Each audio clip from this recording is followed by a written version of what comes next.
मतलब अहीर कौम तो मंत्र से भी नहीं मानती, इतनी सख्त कौम है। हम जब अपने मन पे आ जाएं तो हम कुछ भी कर सकते हैं। और ये भगवान की बड़ी कृपा रही जो इस कौम में पैदा किया। दूसरी कृपा रही कि अहिरवाल की मट्टी में पैदा किया। और तीसरी कृपा रही कि भारत की सेना में काम करने का मौका मिला। इतना शायद ही किसी को मिलता है। जो इन 114 लोगों ने किया वो सब आप सुबह से सुन रहे हैं, सबको मालूम भी है। लेकिन इस काम को जब एक फौजी अपनी आंख से देखता है तो वो अलग तरीके से सोचता है। 20,000 फुट की ऊंचाई, -25 का टेम्परेचर, पीटी शू पहने हुए, कपड़े आधे, पुरानी राइफलें, एमुनिशन थोड़ा सा, जो 2 किलोमीटर का इलाका 4 बटालियन को मिलना चाहिए था उसमें 1 कंपनी, और सामने लाखों की तादाद में चीनी, नई से नई राइफलें। हमारी तो लोकेशन के पीछे एक पहाड़ था जिसकी वजह से आर्टिलरी भी काम नहीं आ रही। मतलब लड़ाई में जो चीज आपके बरखिलाफ हो सकती है वो सब बरखिलाफ थी, लेकिन इस कौम ने उसको भी हरा के दिखाया। ये बड़ी सख्त कौम है। मैं आपको बताता हूं, एक कहावत है, अही अहीर दोनों कठिन। अही कहते हैं सांप को, भयंकर सांप। बोले अही अहीर दोनों कठिन, अही से कठिन अहीर। कठिन तो दोनों है और अहीर तो अही से भी कठिन है। मंत्र तो अही ने मारे और मंत्र ना माना अहीर। मतलब अहीर कौम तो मंत्र, मतलब अहीर कौम तो मंत्र से भी नहीं मानती, इतनी सख्त कौम है। हम जब अपने मन पे आ जाएं तो हम कुछ भी कर सकते हैं। और ये 18 नवंबर को 1962 में दिवाली की रात को 120 लोगों ने साबित करके दिखाया। 35 साल हो गए मुझे, मैं 15 देशों में घूमा हूं, मैंने दुनिया भर की पढ़ाई करी, PhD करी, लेकिन ऐसा उदाहरण ना किसी दुनिया की किसी फौज में है और ना मुझे होने की कोई उम्मीद है।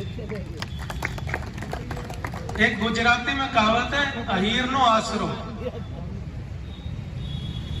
गुजराती कहते हैं कि जब कोई आसरा ना मिले तो अहीर ढूंढ लेना, उसका आसरा जरूर मिलेगा। ये वो कौम है, ये वो कौम है जो हमेशा दूसरों के लिए, देश के लिए काम ही आई है। जो मेरे सामने वेटरन्स बैठे हैं, माताएं बैठी हैं, देखो ये वीरों की जो सदगति थी ये सबको पता चली, ये जो कुर्बानी थी ये सबको पता चली। मैं आपको एक और बात बताता हूँ, ये कुर्बानी हमारी माएं बहनें और हमारे माँ बाप रोज देते हैं। पता नहीं भगवान कृष्ण ने हमें यहाँ क्यों छोड़ा। इस बाड़ू में से अनाज पैदा करना किसी वीरगति से कम नहीं है। जब रात भर ठंडा पानी जाटों में मिला के 4 मुट्ठी अनाज पैदा करना होता है, वो बाप जानता है कैसे पैदा किया जाता है। जब हमारी माएं बहनें डंगरों के साथ डंगर बन के काम करती हैं तब घर चलता है। ये वो मट्टी नहीं है सोनीपत की और करनाल की जहाँ चावल उगता है, इसमें तो मट्टी में मट्टी होना पड़ता है। हमारे 1 किले में 10 गुना ज्यादा मेहनत करनी पड़ती है। मौसम हमारा देख लिया आपने, पानी तो आपको पता ही है, 2 बूंद आ गई तो 4 डाली बाजरे की होगी, ना बूंद आई तो बाजरों भी गयो। तो हम बहुत सख्त हमारा इम्तिहान लिया जाता है हर बार। और वो माँ बहन जो घर में डंगरों की तरह काम कर करके हमें पाल रही है, वो बाप जो मट्टी में मट्टी होके हमें पाल रहा है और फिर भी अपने बच्चों को बॉर्डर पे शहीद होने भेजता है। सलाम है ऐसे माँ बाप को, और सलाम है ऐसी कौम को, और सलाम है इस अहीरवाल को। इसको नीचे नहीं जाने देना। चाणक्य ने कहा है कि जो कौम अपने शहीदों को भूल जाती है उसका निश्चित रूप से सर्वनाश होता है।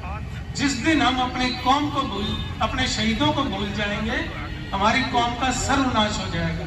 इन शहीदों को याद रखना बहुत जरूरी है। वो तो गए जो अपनी कुर्बानी दे गए, ये कोई कम शहीद थोड़े हैं, सारी उम्र तो दे दी, अब और क्या मांगते हो इनसे। जब गए थे 16-17 साल के जवान, जब आए तो बुढ़ापा साथ में लेकर आए, सब कुछ तो दे दिया, और क्या चाहिए हमें। अगर मौका मिलता तो जान भी दे देते, मना थोड़ी करते। तो ये सिर्फ एक चीज के पात्र है, इनको सम्मान चाहिए और कुछ नहीं चाहिए। खाने पीने को भी है, सब कुछ है, सम्मान मांगते और मांगते नहीं, सम्मान का हक है, आपका हक है वो, और आपको मिलना चाहिए। तो जो हमारी नई कौम है, नई पीढ़ी है, यंग लोग हैं, इनसे मेरी गुजारिश है कि हर वेटरन का अपने माँ बाप की तरह सम्मान करें। उस परिवार का जिसने आदमी शहीद किया है उसका सम्मान करें, उसकी देखभाल करें। आप इतना करेंगे तो आपकी भी शहादत कबूल होगी। तो ज्यादा वक्त आपका मैं नहीं लूंगा। अगर किसी भी काम में मेरी मदद की जरूरत है या मैं काम आ सकूं, मेरे लिए बहुत भाग्यवान का काम होगा। धन्यवाद। जय हिंद।